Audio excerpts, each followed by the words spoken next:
Assalamualaikum warahmatullahi wabarakatuh. Perkenalkan, nama saya Novelita Riantini. Saya dari kelas 517.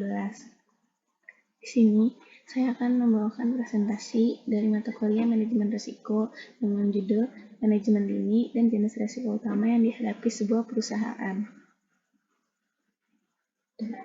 Pengertian manajemen dini. Manajemen dini disebut juga dengan manajemen level atau manajemen pertama.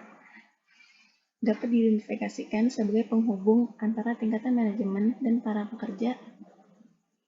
Manajemen ini berperan ganda sebagai atasan dan bawahan serta rekan kerja dan wakil perusahaan. Bedanya ialah bawahannya bukan memegang jabatan pimpinan. Manajemen ini memainkan peran penting dalam manajemen risiko perusahaan.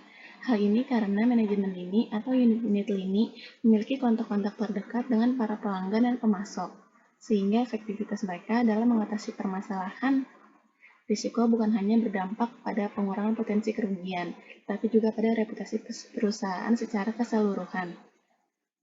Hubungan antara fungsi lini dan fungsi risiko. Menurut James Lamb, terdapat 3 model hubungan organisasi antara manajemen risiko dan manajemen lini.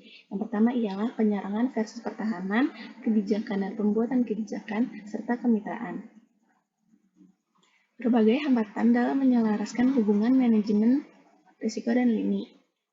Resolusi konflik, manajemen risiko serta manajemen lini, penyelarasan insentif, dan pengukuran risiko non-finansial. Berbagai solusi yang ditawarkan agar bisnis tidak berisiko, yaitu strategi dan perencanaan bisnis, pengembangan produk dan pengembangan bisnis baru, penentuan harga produk, serta pengukuran kinerja bisnis. Mengukur risiko dalam bisnis. Dalam tutorial ini, bagaimanapun juga kita akan menggunakan pendekatan sederhana yang dapat dipakai oleh setiap pemilik bisnis skala kecil. Yang pertama ialah perhatikan semua yang Anda lakukan. Langkah pertama dalam mengukur risiko dalam bisnis Anda adalah dengan mendapatkan ide sejelas mungkin tentang risiko yang Anda hadapi, seperti risiko strategi, risiko kepatuhan, risiko operasional, risiko finansial, dan risiko reputasional. Yang kedua, memperkirakan kecenderungan. Untuk tiap risiko yang telah Anda identifikasi, tanyakan kepada diri Anda seberapa sering itu akan terjadi. Sebuah skala 5 poin akan cukup untuk kebanyakan bisnis, yaitu sebagai contohnya, sangat tidak sering, agak sering, kadang-kadang, sangat tidak sering, agak tidak sering, kadang-kadang, cukup sering, dan sangat sering.